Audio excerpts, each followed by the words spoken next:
quedamos.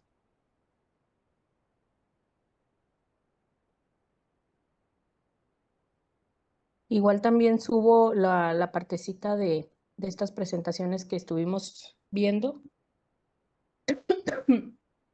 para apoyo. Entonces nos quedamos en el tema de cómo surge el derecho internacional. Si no me equivoco, estábamos viendo esta parte del Tratado de Paz de Westfalia, que decíamos que surge después de la Guerra de los 30 años, pone fin a esta guerra con un acuerdo o varios acuerdos entre pues, las naciones que en ese momento eran más importantes. Estamos hablando de Inglaterra, España, Francia, y pues básicamente hacen reconocimientos y acuerdos, y entonces es cuando realmente el derecho internacional público pues toma fuerza, ¿verdad? Donde ya se empiezan a tomar acuerdos y se empieza a reconocer esos acuerdos independientemente de quién los firme, ¿verdad? Porque se reconoce al Estado-nación como tal, como una persona moral diferente a quien se encuentre en ese gobierno, ¿verdad? Porque anteriormente pues se hacían tratados y se hacían ahí algún tipo de convenios, pero pues básicamente dependía de quien estuviera en ese momento en el poder si se cumplían o no, ¿verdad? Bueno, mi papá firmó esto, pero pues yo ya no estoy de acuerdo, ya no lo voy a cumplir. Y entonces al hacer estos tratados se crea este concepto de Estado-nación y se le da personalidad jurídica al Estado para firmar acuerdos por medio de un representante, sí, claro, pero acuerdos que no se pueden incumplir aunque se cambie de gobernante. Entonces, empiezan estos tratados a distinguir y a formar este concepto de Estado, y pues es cuando cobra fuerza. Bueno, ese es como el primer momento, ¿verdad? Porque podemos dividir el derecho internacional, la evolución en diversos momentos. Entonces es cuando realmente en un primer momento toma esta fuerza. Porque además hace un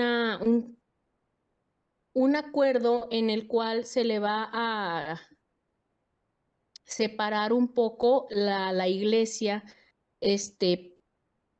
pues el poder que se tenía, ¿verdad? Estamos hablando de que en los 1600, 1700, pues el papado era básicamente el gobernante de todo el mundo, ¿verdad? Bueno, por lo menos de todos los estados cristianos católicos. Y entonces a través de estos tratados, pues se divide un poco este tema, ¿verdad? De que se le da al papa pues el poder en cuanto a religión, pero en cuanto al gobierno, también se toman esas riendas directamente la corona o los estados. Entonces, por eso fue tan importante pues este Tratado de Westfalia.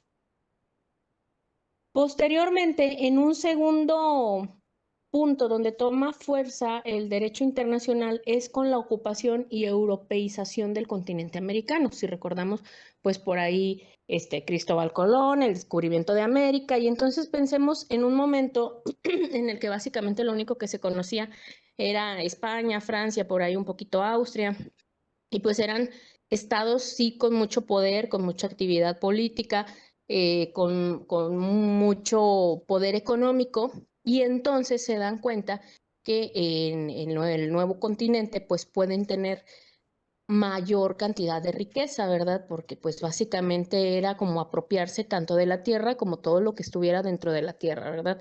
Desde animales, siembra, personas y pues todos los minerales que se encontraran. Entonces era algo muy pues redituable hacer esos viajes al continente americano.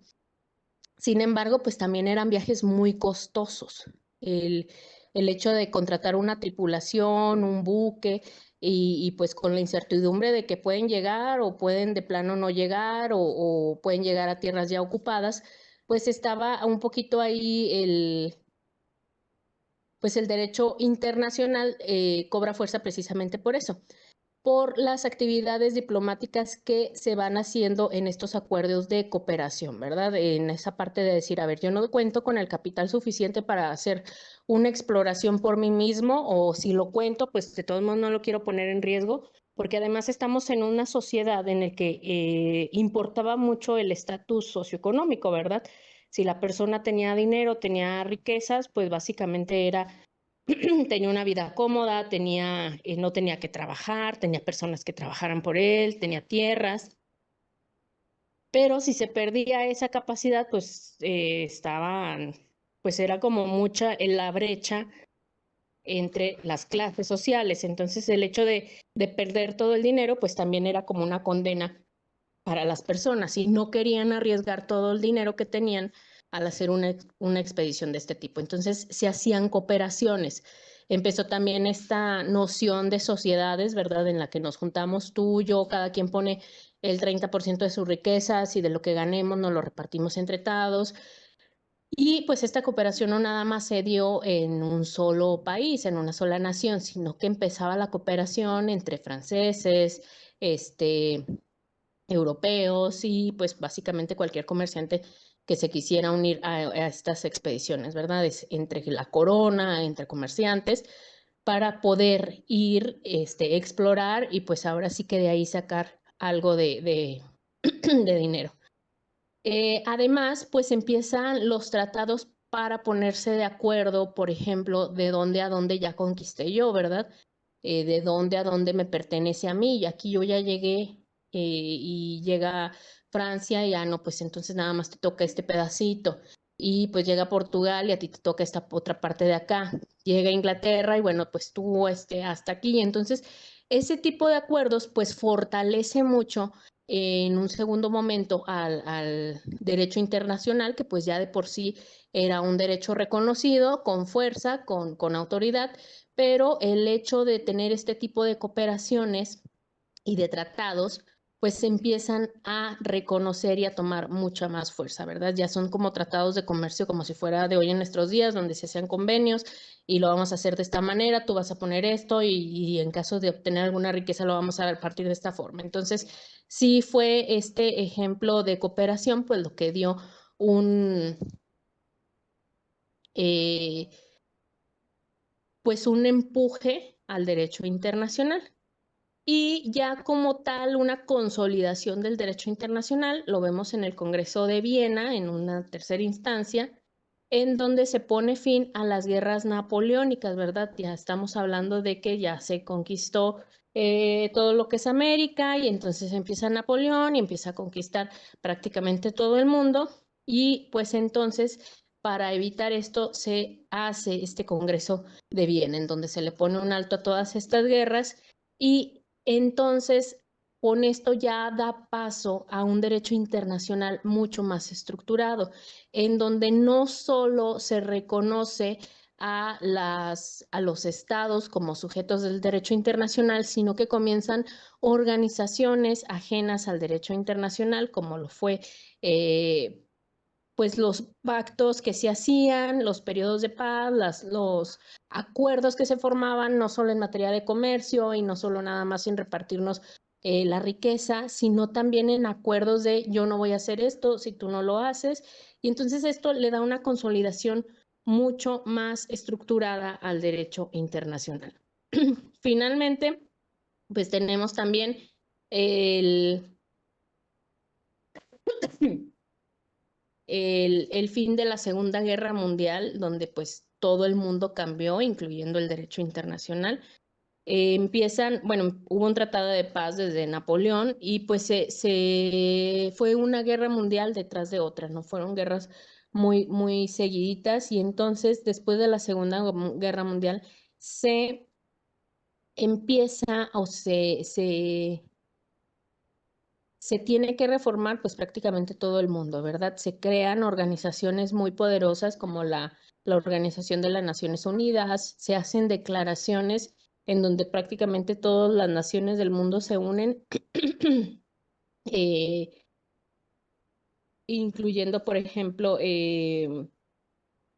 la Declaración de los Derechos Humanos, convenciones en donde son pues muy importantes y empieza ya el ordenamiento moderno que tenemos en el derecho internacional público, donde tenemos ya tribunales especializados en materia internacional, tenemos organizaciones que pues van a dedicarse a ciertos temas como la UNICEF, o ya lo mencionaba, ¿no? La ONU, diferentes tipos de convenciones, protocolos que deben de firmar pues todos los países y que además deben reformar el derecho interno para adecuarse a estos protocolos y a estas convenciones que se dan de manera internacional. Entonces, como vemos, el derecho internacional ha ido progresando poco a poco hasta como lo tenemos hoy en nuestros días, en un primer momento, pues con la forma en la que estaba o en la que terminó el Imperio Romano, donde da paso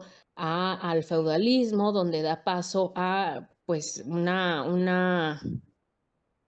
pues una sociedad un poquito ahí como en medio anárquica, ¿verdad? En esta parte en donde a veces el señor feudal tenía mucho más poder que lo que tenía el rey. Posteriormente, pues empiezan ya las naciones a crecer un poco más, a crear acuerdos entre sí, a crear acuerdos, pues sobre todo las naciones más grandes, como ya lo decía, Francia, España, Inglaterra, y ya después se van uniendo, pues, los países.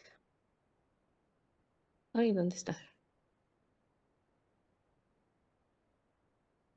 Los Países Bajos, Prusia, Suecia, los estados germánicos, pero pues empieza como este derecho internacional como a estar en pañales, ¿verdad? Ya surge en un momento más se consolida un poco más con las convenciones que se hicieron al momento de pues de la invasión de América.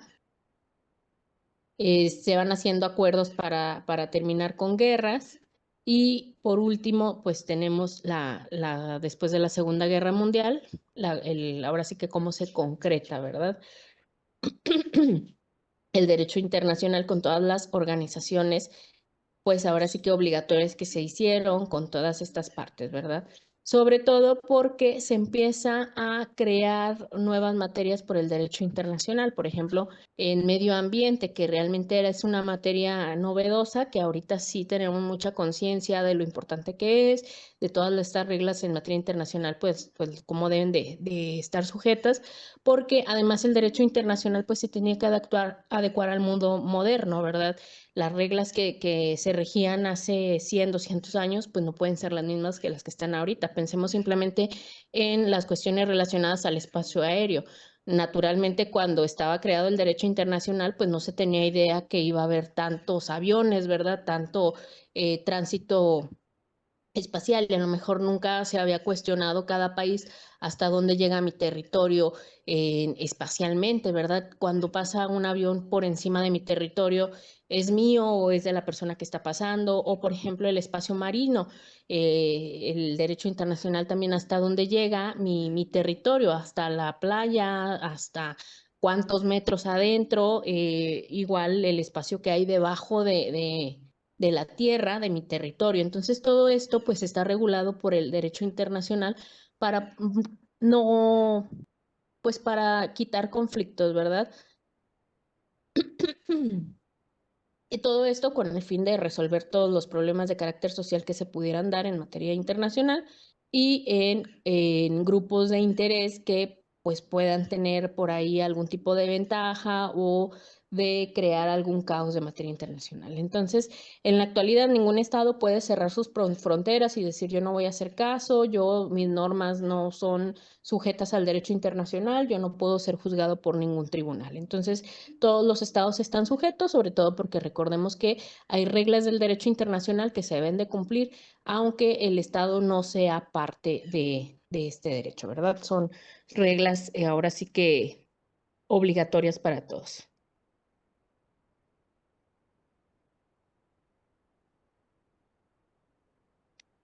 Entonces, como diferencia que tenemos de el derecho internacional con el, el- el- el derecho internacional, podemos ver muchas, ¿no? En el derecho interno tenemos una jerarquía de normas. Sabemos que hay normas federales, normas estatales, que la Constitución, y sabemos este orden jurídico de las normas, ¿no? Recordando un poquito la pirámide de Kelsen, en donde nos dicen en un primer momento que es una pirámide y hasta arriba está una normativa y toda esta validez al todo el sistema jurídico.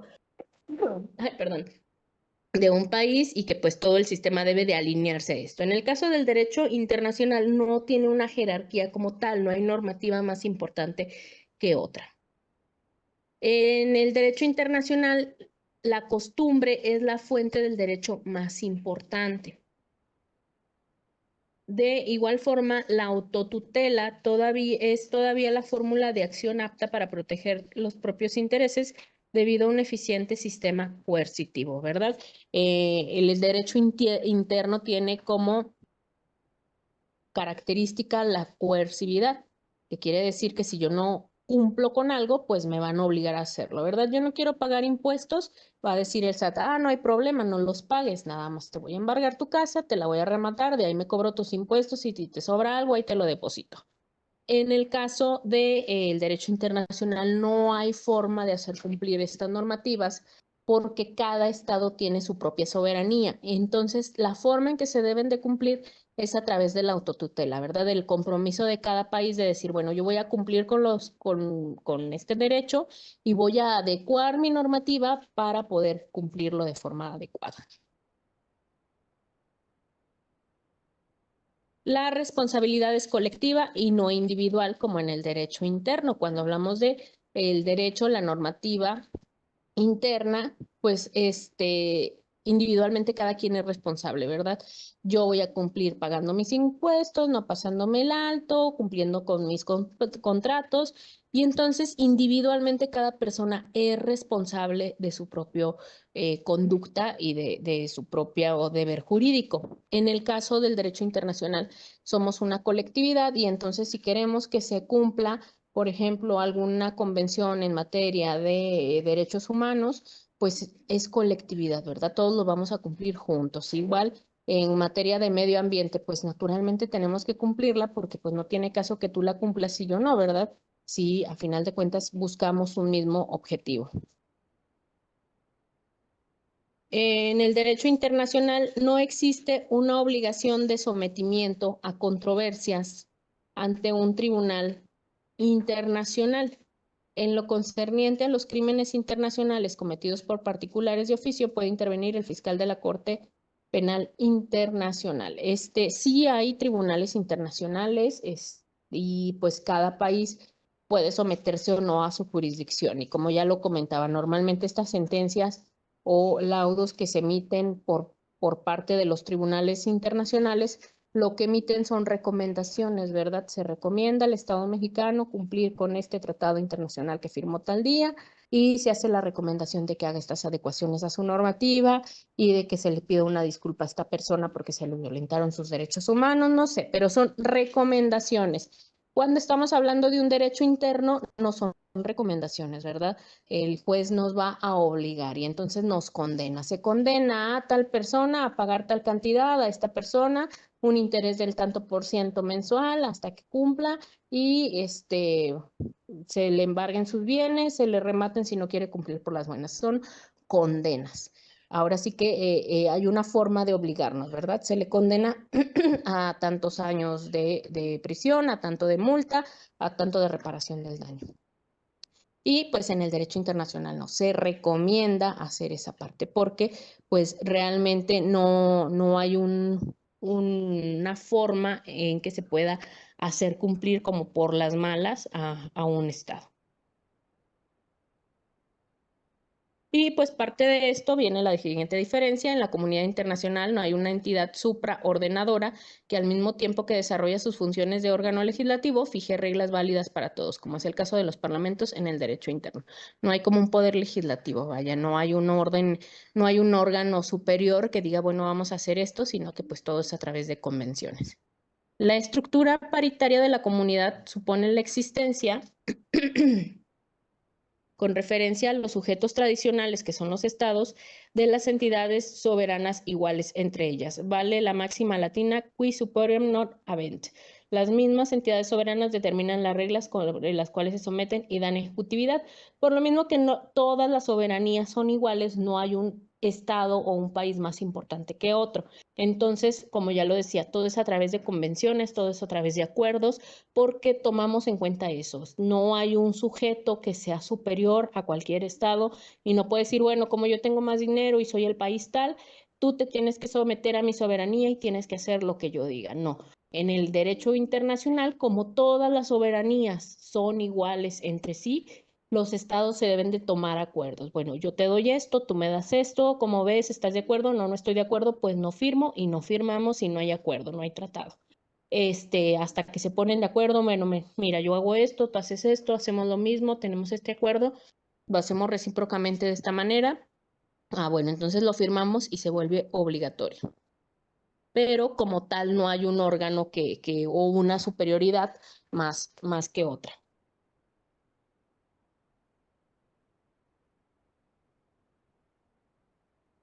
No existe un órgano capaz de ordenar respecto de las normas como lo hace el Ministerio Público en el derecho interno. La jurisdicción de los tribunales es facultativa. En la mayoría de los tribunales es eficaz solo si los estados aceptan su jurisdicción. Al contrario, en el derecho interno, los ciudadanos se someten a la magistratura aun si no lo quieren. Hay que considerar una nueva tendencia de la comunidad internacional que, para exigir el respeto de las normas imperativas fundamentales, ha reaccionado de manera firme con el uso de la fuerza autorizado por el Consejo de Seguridad. Aquí, si yo como ciudadano digo, yo no reconozco al Tribunal Penal ni reconozco las normativas que hay en el Código Penal, pues al Estado no le importa, ¿verdad? Finalmente se me va a condenar y se me va a decir, pues no te estamos preguntando si quieres o no. Naciste aquí, tienes que cumplir con esta normativa. En el caso del derecho internacional, no. Cada Estado, si lo considera, se puede someter a un tribunal, ya sea penal o algún tribunal en específico. Pero lo normal o la tendencia normal de los países pues es cumplir con este derecho internacional pues para evitar cualquier anarquía que se dé, que recordemos que es uno de los objetivos del derecho internacional, ¿verdad? En primer lugar, evitar anarquías y en segundo lugar, evitar el incumplimiento de los acuerdos. En la comunidad internacional no existe una entidad supraordenada que al mismo tiempo desarrolle funciones de órgano legislativo, fijar reglas válidas para todos, como los parlamentos en el derecho interno. Eso ya estaba. Finalmente, el derecho internacional necesita del derecho interno para su actuación concreta.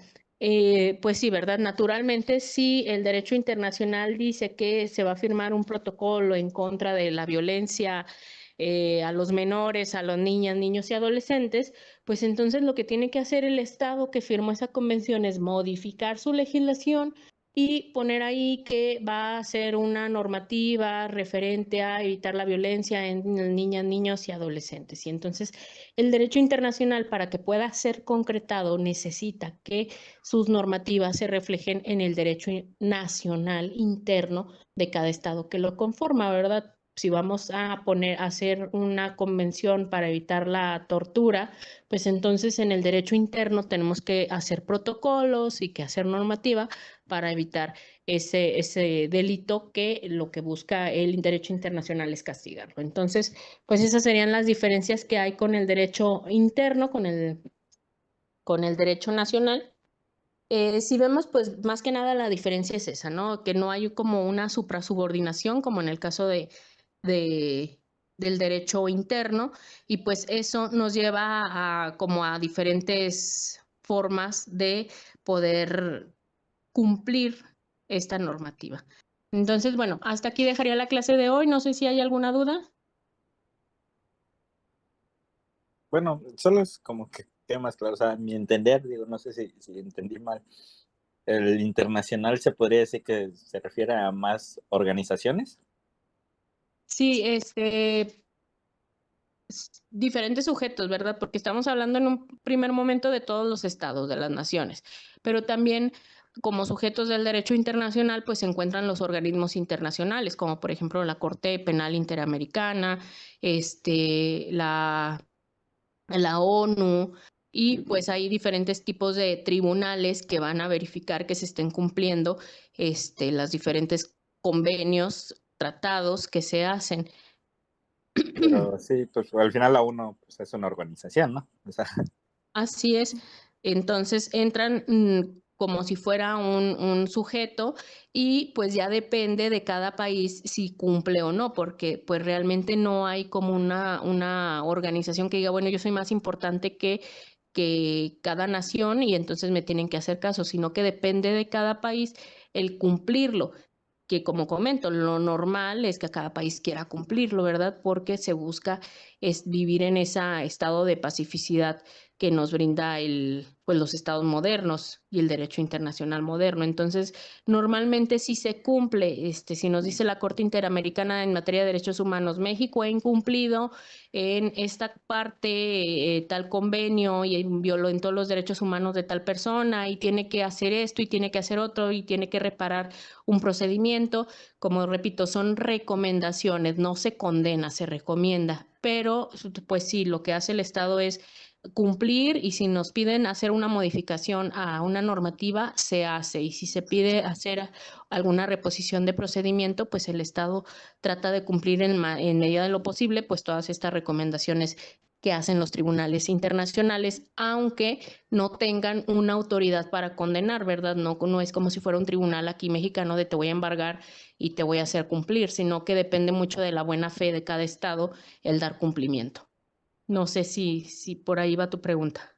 sí, sí. O sea, sí ¿Sí? era realmente eso de, ok, pues, o sea, sí, así más o menos lo entendí, que es más organización, o sea, obviamente como lo dijo, y el interno pues es más de constitución, o sea, ya. Sí, sí es pues básicamente sí el Estado nos obliga, queramos o no queramos, nos sometamos a una jurisdicción, no depende de nuestra buena fe, ¿verdad? ¿Lo cumplimos o lo cumplimos? Sí, entonces sí, sí quedó claro. Perfectísimo. Entonces, pues nos vemos la siguiente clase. Que estén muy bien. Hasta luego. Gracias, ahí solo sigo pendiente de los Sí, videos. en un momentito más lo subo. Ay, muchas gracias, nos vemos. Bye. Que esté bien, buen fin de semana. Igual.